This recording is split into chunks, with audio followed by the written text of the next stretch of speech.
You know, when you carry a secret for too long, it doesn't just sit quietly in your heart. It breathes with you. It grows. Sometimes it even starts to feel like part of who you are. That's how it was for me. For 15 long years, I carried something I should have said a long time ago. Not because I wanted to, but because I thought silence would protect the ones I loved. But silence has a way of turning into distance. My name's Margaret, and this is the story of the truth I hid, and how it nearly broke the very family I was trying to hold together. Back then, I was 35. My son, Daniel, was just 8 years old, quiet, curious, with eyes that always asked questions he didn't say out loud. We lived in a small town outside of Memphis. Nothing fancy.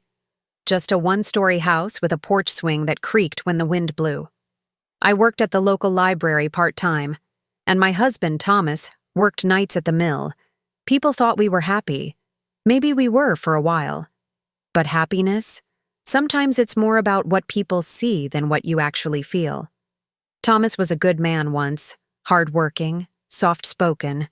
But over time, the long shifts and small paychecks wore him down. He'd come home tired, smelling of grease and frustration. I'd wait for him with dinner, sometimes reheated 3 times. He'd sit at the table, eat in silence, then turn on the TV. That was our rhythm. Quiet, predictable, lonely. Then one night, everything changed. I was folding laundry when his phone rang. Back then, we shared a landline, but Thomas had started carrying a work phone. It wasn't unusual. What was unusual was how fast he rushed to grab it. He stepped out on the porch to answer, but the window was open. I didn't mean to listen, but I heard a woman's voice, soft, careful, familiar in a way that made my heart sink. She said, "You promised you'd tell her, Thomas." That night, when he came back inside, I asked, "Who was that?" He froze, then smiled that kind of smile that doesn't reach the eyes. "Just work," he said. "Someone needed the schedule." But his voice shook, and in that moment I knew. I didn't have proof. I didn't have names. But I knew. For weeks, I carried that doubt in my chest. Every time he came home late, every time he avoided my eyes, the weight grew heavier. Until one night, I followed him. He drove out to the edge of town, near the old diner by the highway. And there she was, Linda. She'd worked at the mill years ago. Pretty woman, kind, the kind of woman who laughed too easily. I sat in my car across the street, watching them through the windshield, my hands trembling on the steering wheel. He leaned in close. She touched his face, and just like that, the truth was no longer a question. I didn't confront him that night. I just drove home, parked, and sat in the dark. Daniel was asleep, his school bag still by the door, his shoes half under the table. I remember thinking, what happens to him if this all falls apart? That's when I made my choice. I would not destroy his world. Not yet. The next morning, I pretended everything was fine. I cooked breakfast, packed Daniel's lunch, and smiled through the cracks. Thomas sat at the table reading the newspaper, acting like the world hadn't just shifted under our feet. I wanted to scream. I wanted to throw that plate and ask, why? But I didn't. Because in that moment, I looked at Daniel's little face, syrup on his chin, humming to himself, and I realized the truth could wait, for him, for his childhood, for the tiny bit of peace we still had left. The years that followed were quiet, too quiet maybe. Thomas stayed, maybe out of guilt, maybe out of habit. He was never cruel, just absent, the kind of man who sat beside you but lived somewhere else entirely. Daniel grew up fast. He was thoughtful, gentle, always asking about things most kids ignored. "Mom," he once asked, "why doesn't Dad laugh anymore?" I told him, "He's just tired, sweetheart. Life gets heavy sometimes." He nodded like he understood. but kids always know more than we think. Then came the accident. It was a rainy night. Thomas was driving home from work. His truck skidded off the road near the bridge. By the time I got to the hospital, it was too late. He was gone. I remember standing there in the sterile white hallway, the smell of disinfectant burning my throat, thinking, this isn't how it was supposed to end. We never talked. We never healed. We just ended. After the funeral, life went on, as it always does. People brought casseroles and kind words. Then the world went quiet again. I found some papers in his drawer 1 week later, letters, old photos, a small envelope with a woman's handwriting. I shouldn't have opened it, but I did. It was from Linda. Inside was a photo of a little girl, brown hair, green eyes, and a note that said, "She asks about you sometimes. Please don't forget her." That night, I sat on the kitchen floor for hours clutching that photo. He had a daughter, and for the first time, I realized my silence hadn't protected Daniel at all. It had only protected a lie. But what could I do now? He was gone. The truth would only hurt the ones left behind. So I put the letter back in the drawer and locked it away.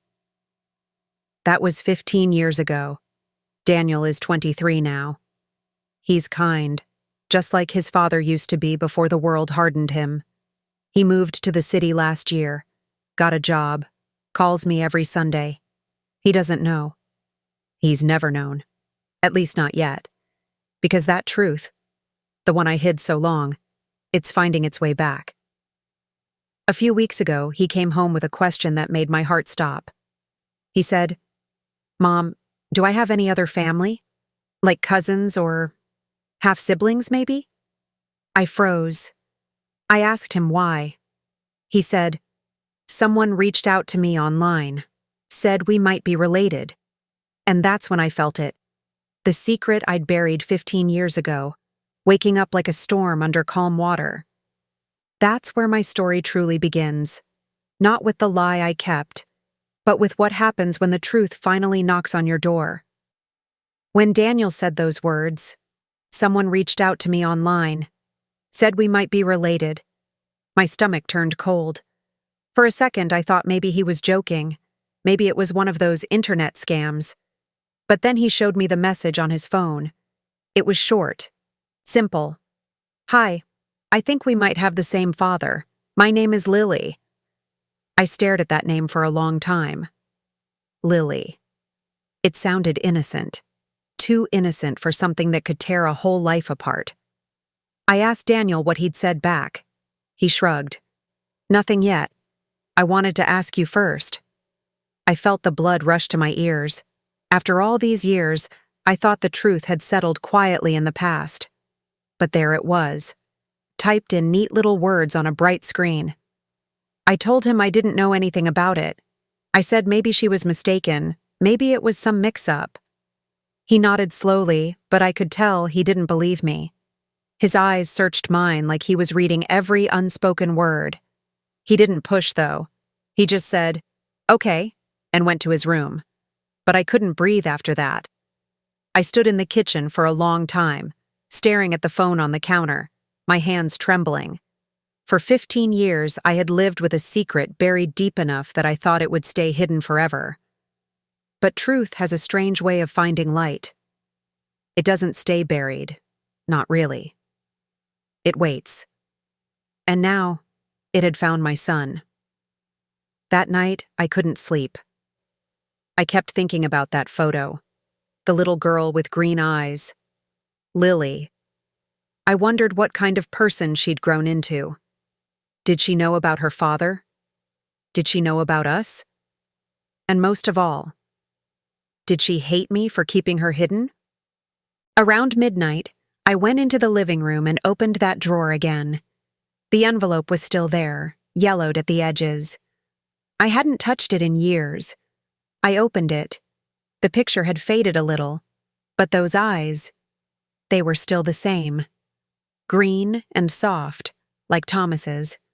On the back, in Linda's handwriting, were 3 words. She misses you. I sat there, tracing those words with my finger, whispering to the empty room. He's gone, Linda. He's been gone a long time. Then I looked toward Daniel's closed door and whispered, and I never told him why. The next morning I tried to act normal, made breakfast, packed his favorite sandwich for lunch. But Daniel was quiet. He didn't look at me much. I knew that look. It was the same one I'd had years ago, when I started realizing my own mother had kept things from me. That mix of confusion, suspicion, and hurt. Before he left for work, he asked, "Mom, did Dad ever talk about another family?" My heart stopped. I wanted to tell him everything right there, but the words got stuck somewhere between my guilt and my fear. So I said, "No, sweetheart. Never." And just like that, I lied again. The whole day I couldn't focus on anything. My hands kept shaking while folding laundry. My eyes kept wandering to that envelope like it was whispering my name. By the evening, I knew what I had to do. I couldn't keep pretending. I picked up the phone, found the number on the letter, and dialed it. It still worked. A woman answered, her voice older but gentle. "Hello?" It was Linda. I hadn't heard her voice in over a decade, but I knew it instantly. There was a long pause. Then she said, "Margaret?" I could barely breathe. "Yes," I said. "It's me." Another pause. "I wondered when you'd call." I swallowed hard. "He's gone, Linda. He died 15 years ago." Her voice broke a little. "I know. I read about the accident in the paper. I didn't want to bother you then." We stayed silent for a moment, both remembering the same man in different ways. Finally, I asked, "Why now? Why reach out to Daniel after all this time?" She sighed softly. "It wasn't me. It was Lily. She found the old letters. She wanted to know her brother." Those words, her brother, hit me like a wave. Brother. For 15 years I'd told myself I was protecting Daniel, that keeping the truth hidden was the right thing. But now, hearing her say that word, I realized how much I'd actually taken from him. A sister, a piece of family, a truth about where he came from, and from her, the chance to know a part of her father. I felt tears slipping down my face. Linda said quietly, "She's a good girl, Margaret. You'd like her. She's kind. She just wants to know who she is."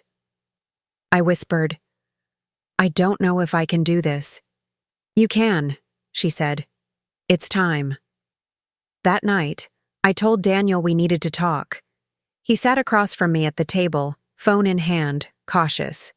I took a deep breath and said, "Daniel, I haven't been honest with you. About your father."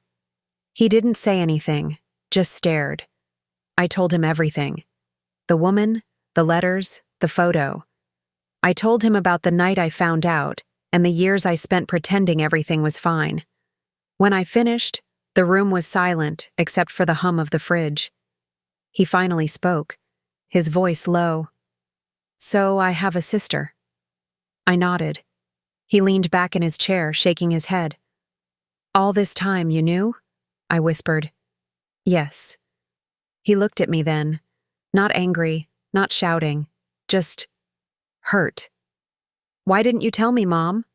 I tried to explain how I thought I was protecting him, how I wanted to give him a peaceful childhood, not one filled with shame and questions. He listened, but I could see he was somewhere else, thinking about all the years lost. Finally, he stood up and said, "I need some time." Then he walked out.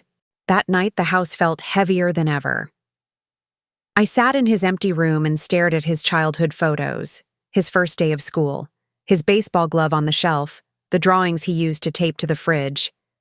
I thought about how many things I'd done in the name of love that ended up hurting anyway. Love can be a strange thing. It makes you do foolish things, even when your heart's in the right place. I stayed up until morning, waiting for him to come home. He didn't. 2 days later, he called. He said, "Mom, I met her. I froze. Lily? Yes. We met at a coffee shop. She showed me pictures of Dad. I didn't know what to say. He said, "She's nice. She looks a little like me." I smiled through the ache in my chest. "I'm glad, sweetheart." Then there was silence. He said, "She's not angry, just confused. Said she never blamed you. She just wanted to know where she came from." I let out a shaky breath. "She deserves that." Then he said softly, "So did I, Mom." That sentence cut deeper than anything else could have. So did I. He wasn't angry, but there was sadness in his voice, the kind that doesn't fade easily. He said he needed space, time to understand everything. I told him I loved him, and he said, "I know." But it sounded different now, like something had changed between us. And maybe it had. For the first time in 15 years, the secret was gone. But the silence it left behind was just as heavy. I'd spent so long holding on to that truth that I didn't know who I was without it. Every corner of the house reminded me of the years built on half-truths, birthdays, dinners, smiles that weren't entirely real. And yet, deep down, I felt something new too. Relief. Because the truth, no matter how painful, finally had air to breathe. I didn't hear from Daniel for a week after that. Then one evening there was a knock on the door. When I opened it, he was standing there, and next to him was a young woman with green eyes. She smiled nervously. "Hi, Mrs. Collins. I'm Lily." I couldn't speak. My throat felt tight. She looked just like the photo, only grown, graceful, and real. I finally managed to whisper, "Come in." They sat in the living room. Daniel looked calmer now, gentler somehow. Lily handed me a small frame. Inside was a picture of Thomas, holding her as a baby. I stared at it, tears filling my eyes. "He would have been proud of both of you," I said. She smiled sadly. "Mom says he talked about you sometimes. Said you were the best person he ever knew." I didn't know what to do with that kind of kindness. So I just took her hand and held it. We sat there for a long time, 3 people bound by a story none of us chose, trying to find some kind of peace inside it. When they left, Daniel hugged me tight. He whispered, "It's okay, Mom. I understand now." I nodded against his shoulder, holding on a little longer than I should have. Because even though forgiveness doesn't erase the past, it makes it bearable. And that's all I ever wanted, for things to finally be bearable. The house felt different after that day. Not louder, not busier, just fuller somehow. For 15 years, it had held silence and secrets. Now, for the first time, it held truth. It wasn't easy to breathe, but it was real. After Daniel and Lily left that evening, I sat by the window long after sunset. The porch light cast soft shadows across the floor, and for the first time in years, I didn't feel like I was hiding anymore. I thought about Thomas, about the man he used to be, the choices he made, and the things we both never said. Sometimes I wonder if he ever wanted this truth to come out. Maybe part of him hoped I'd tell Daniel one day. Maybe part of him didn't trust me to. But the truth doesn't belong to one person. It belongs to everyone it touches. And this truth, it had touched all of us. A few days later, Daniel called. He sounded lighter, steadier somehow. He said, "Lily's coming to town next week. We were thinking maybe you could have lunch with us." I hesitated. My heart wanted to say yes, but guilt still held me by the throat. I said, "If she's comfortable with that, I'd love to." He said, "She is, Mom. She really is." When I hung up, I sat there for a long while, thinking about how strange life can be. You can spend years trying to keep everything together, holding on so tight. And then, when you finally let go, things start to fall into place on their own. That week, I cleaned the house more than I needed to, polished old frames, rearranged the furniture, baked the cake Daniel used to love as a boy. I guess I was trying to prepare not just my home, but my heart. When they arrived, Lily brought flowers. White lilies. Maybe she thought the name was fitting. She smiled shyly as I took them. I said, "You didn't have to." She said, "Mom taught me you always bring something when someone opens their door to you." There was kindness in her voice. No resentment, no blame. Just understanding. We sat at the table. I poured tea and Daniel started talking about his work, trying to keep things light. But my eyes kept drifting toward Lily. She reminded me so much of Thomas, the same tilt of the head when she listened, the same way she stirred her tea absent-mindedly. After a while, she looked up and asked, "Can I ask you something, Mrs. Collins?" I nodded. "Did you ever hate my mother?" The question caught me off guard. I thought for a moment before answering. "No," I said softly. "I hated what happened, but not her. Not him. Maybe just how small I felt in the middle of it all." She nodded slowly, eyes glistening. "She always said she never blamed you either. She said love makes people do things they think are right, even when they're not." Her words felt like forgiveness, not loud or dramatic, but gentle, like a door quietly opening after years of being stuck. After lunch, Lily helped me wash the dishes. Daniel went out to the porch, leaving us alone. She said, "You don't have to call me anything special. But if it's okay, can I call you Margaret?" I smiled. "I'd like that." We didn't talk much after that. Sometimes silence between two people says more than words ever could. Before leaving, she hugged me. It was unexpected, soft, and real. I hadn't realized how much I needed it until then. When they drove off, I stood by the porch, holding the flowers she'd brought.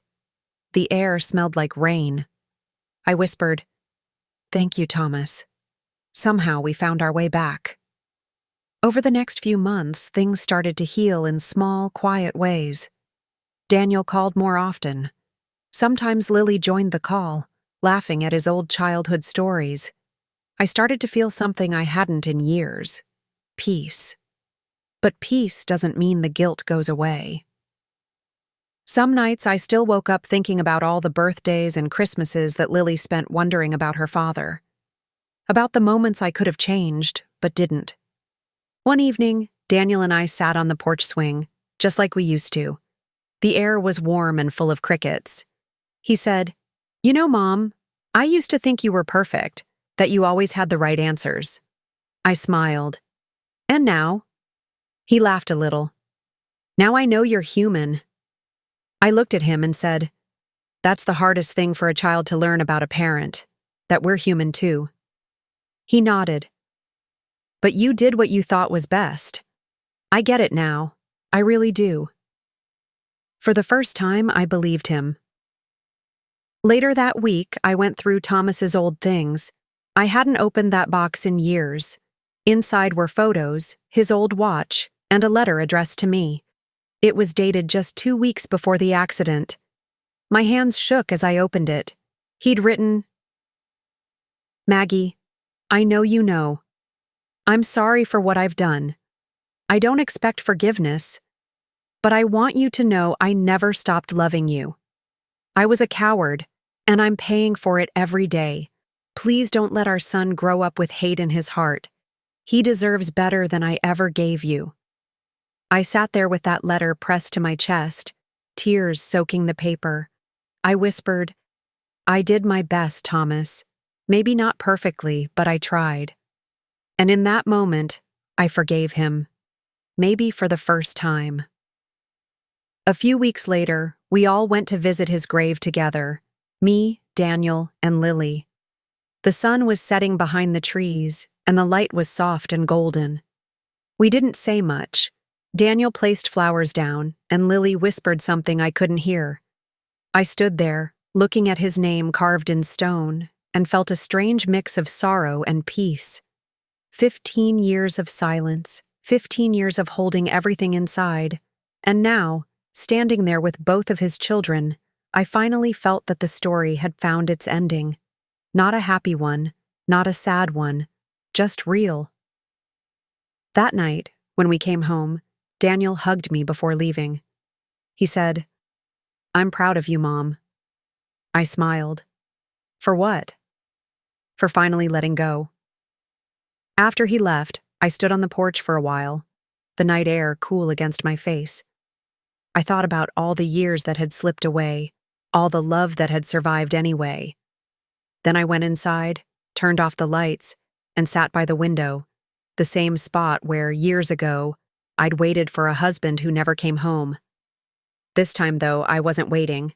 I was remembering, and remembering didn't hurt anymore. It just felt honest. After that day at the cemetery, something inside me shifted. For years, my life had been defined by guilt, by what I'd done, what I'd hidden, and what I'd lost.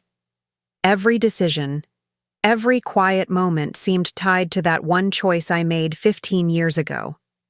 But standing beside my son and the girl I once thought I'd never meet, I realized something simple. Life doesn't stop for our mistakes. It keeps moving, quietly, gently, waiting for us to catch up. That week, I started to notice things I hadn't in a long time. The sound of birds in the morning, the smell of rain on the porch, the way the afternoon sun painted the curtains gold. It's strange how guilt blinds you to small beauty. When you carry too much sorrow, even the light feels heavy. But that light was finding its way back in. Daniel visited often after that. Sometimes he'd come alone, sometimes with Lily. The first time they came together, she brought a small potted plant. She said, "Dad loved green things, thought they made homes feel alive." I placed it by the window. It's still there today, growing toward the sun like it knows something I don't. We'd sit for hours and talk, about nothing big, really, just life, work, memories, the kind of talks that used to fill the quiet before everything went wrong. There was peace in it, not the loud, joyful kind, but a still, steady kind that comes when you finally stop running from yourself. One evening, Daniel asked me if I'd ever thought about moving closer to him in the city. I smiled. "Oh, sweetheart, I'm too old for city noise." He laughed. "You're not old, Mom. You just like your quiet." He was right. I did. But for the first time, that quiet didn't feel like punishment. It felt like rest. I told him, "Maybe someday, but right now I think I need to stay here a while longer. There's still some healing left to do." He nodded, understanding in his eyes. "Take your time, Mom. You've earned it." That night, I walked out to the porch. The air was warm, and the sky was clear. I could see the stars scattered like tiny promises. I thought about the years that had passed, about Thomas, about the woman he loved, about the 2 children who carried pieces of him. And I thought about myself. For so long, I'd been a wife, a mother, a keeper of secrets. But who was I now after all that? Maybe just a woman learning to breathe again. A few months later, Lily invited me to her home for dinner. She'd moved into a small apartment near the river. I hesitated at first, but Daniel insisted. When I arrived, she greeted me with a hug. The apartment smelled of cinnamon and warm bread. There were photos on the wall, her mother, her childhood, and a few of her and Daniel smiling. She'd made a simple dinner, roast chicken, salad, and pie. We talked about her job, about the things she liked to cook, about the books she'd been reading. At one point she said, "You know, sometimes I look in the mirror and wonder which parts of me came from him." I said, "The kind eyes. And maybe that little laugh of yours. He had one just like it." She smiled, and for a moment it felt like family. Not forced, not awkward, just quiet understanding.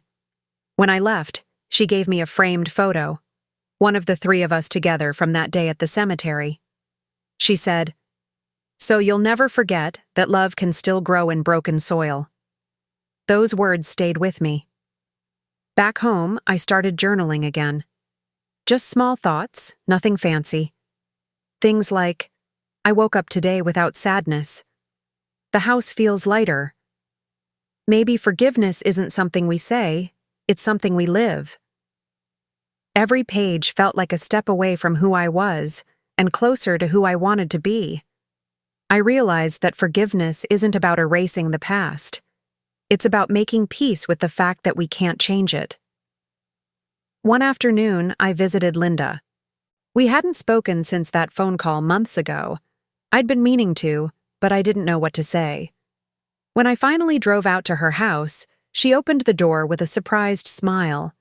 She looked older, tired, but kind.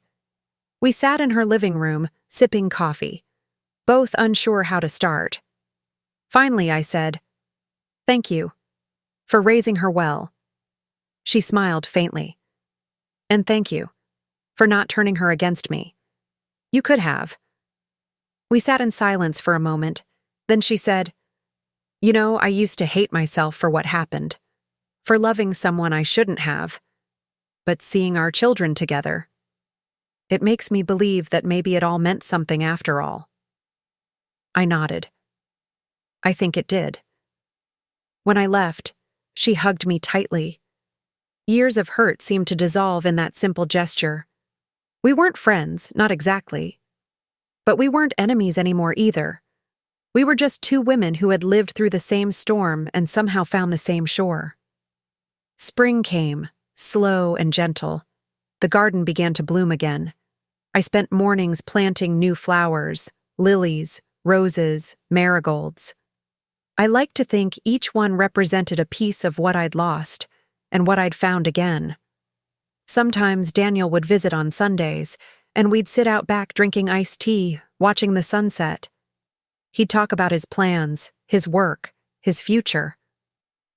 I loved listening to him, to that steady, grounded voice that once belonged to a confused boy who didn't understand why his father was always so distant. He'd grown into a man who forgave, and that was more than I ever dreamed of.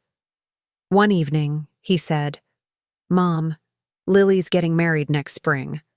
I felt a smile spread across my face. "Oh, that's wonderful." He nodded. "She wanted me to ask if you'd come." I hesitated for a moment, not out of doubt, but out of awe, that after everything, she wanted me there. I said, "Of course, I wouldn't miss it." He smiled. "She said she wants you to sit with Mom and me. Said it wouldn't feel right any other way." I looked away, blinking back tears. "She's a good girl." He said softly, "She learned that from you too." That night, when I lay in bed, I thought about how strange forgiveness looks sometimes. It doesn't always come with grand gestures or perfect words. Sometimes it comes in the form of an invitation, a seat at a table you never thought you'd be part of again. And I realized, maybe that's what life had been trying to teach me all along. That truth, no matter how painful, is never the enemy. Silence is. I'm 51 now. The lines on my face tell a story I'm no longer ashamed of. My house is quieter these days, but it's a gentle kind of quiet, the kind that feels earned. There are still moments when the past sneaks up. A song, a photograph, a smell that reminds me of Thomas. But it doesn't break me anymore. It just reminds me of where I've been. I used to think the truth would destroy everything. But what I didn't realize was that it would also rebuild me. And maybe, in the end, that's the lesson I needed to learn. We can't change what we've done, but we can choose how to live with it. The morning of the wedding came with soft sunlight and the sound of birds outside my window. I sat at my vanity, brushing my hair, and for the first time in years, I didn't feel like an outsider in my own life. The woman looking back at me wasn't perfect, but she was honest now, and lighter. I wore a pale blue dress. It wasn't new, but it was my favorite. Thomas used to say that color made my eyes look calm, like the ocean before rain. It felt right for the day. When I arrived at the church, People were already gathered, laughter spilling out from the front steps. There was music playing softly, violins, gentle and slow. Daniel was waiting near the entrance, looking handsome and proud. He smiled when he saw me. "Mom," he said, taking my hand. "I'm so glad you're here." "I wouldn't miss it for the world," I said. He walked me inside, guiding me toward the front. That's when I saw Lily, standing near the altar in her white dress, radiant and steady. For a moment, I couldn't move. She looked so much like Thomas, the shape of her face, the quiet strength in her eyes. And yet, she was entirely her own. When her gaze found mine, she smiled. Not just a polite smile, but a soft, knowing one. Like she could feel everything I wanted to say but didn't have words for. The ceremony was simple and beautiful, the kind where you could feel love breathing in the air. When the priest spoke about vows and promises, I found myself thinking about the ones we break, the ones we keep, and the ones we try to rebuild when it's too late. As they exchanged rings, my chest tightened. Not from pain this time, but from gratitude. Gratitude that life had somehow found a way to mend what I thought was beyond repair. When the applause filled the room, I joined in quietly, clapping through tears that felt strangely gentle. At the reception, the room buzzed with joy. People were dancing, laughing, eating. I sat at my table, watching them with a soft smile. Linda was seated beside me. It felt strange at first, but not uncomfortable. We shared small talk, polite and warm. There was no bitterness left, only a quiet understanding. She leaned over and whispered, "They look happy, don't they?" I nodded. "They do." For a while, we just watched them, our children, dancing and laughing like they'd never known pain. And maybe that was the greatest gift we could give them, a chance to live unburdened by the mistakes of their parents. Later that evening, Lily came to me. "Thank you for coming," she said. "It means more than I can say." I smiled. "Thank you for letting me." She hesitated, then reached into her bouquet and pulled out a single white flower. "This one's for you," she said. "Dad used to tell me white lilies meant peace." I took it from her carefully, holding it like something fragile and sacred. "Then I'll keep it close," I said. We hugged, a long, quiet hug that said everything words couldn't. After the celebration ended, I stepped outside. The night was cool, and the stars were scattered across the sky like old friends returning home. I walked to the edge of the garden, away from the music and laughter, and looked up. For the first time in a long time, I spoke to Thomas in my heart. "I kept your secret for 15 years, I whispered. "It nearly broke me, but maybe it also saved something, our son, his heart, his kindness." The wind rustled the trees, gentle and slow, as if answering back. "I forgave you," I said softly. "And I hope, wherever you are, you forgive me too." The drive home that night was quiet. The road stretched long under the pale moonlight. When I reached the house, I didn't feel the usual loneliness waiting at the door. Instead, I felt peace. I made myself a cup of tea and sat by the window, the white lily resting in a glass jar beside me. The air smelled faintly of it, clean, soft, alive. For a long time, I just sat there, watching the night settle over the garden. The next morning, I woke early. The house was filled with morning light, spilling through the curtains like hope sneaking in. I opened my journal and wrote, "Yesterday, I watched love begin again. Maybe that's how healing happens. Not all at once, but in moments that remind us life goes on." Then I made breakfast, watered the plants, and let the radio play softly in the background. Everything felt ordinary. And that, I realized, was the real miracle. Because after all the years of secrets and sorrow, ordinary felt like grace. Sometimes I visit the cemetery still. I bring flowers, one for Thomas, one for the woman who loved him, and one for the life that grew out of both their choices. I don't cry anymore when I go. I just sit, talk a little, and thank them both for giving me Daniel, and for giving me a story that taught me what love really means. Love isn't about holding on too tightly. It's about learning to let go without bitterness. I'm 52 now. The garden outside my home is full of life again. Daniel calls every Sunday. Lily sends pictures of her and her husband, of their new home, of the little puppy they adopted. Every photo feels like a small letter from the universe saying, "See? You made it through." Sometimes I still catch myself thinking about those 15 years. How much pain, how much silence. But I don't regret knowing the truth anymore. The truth was heavy, yes, but it set me free. And maybe, in its own quiet way, it saved us all. That's the story I carry now. Not one of shame, but of learning. Of losing, breaking, forgiving, and finding peace in the life that's left. And if I've learned anything, it's this. We can't rewrite the past, but we can choose how gently we live with it. So that one day, when we look back, we don't see only what was lost. We see what still bloomed after the storm.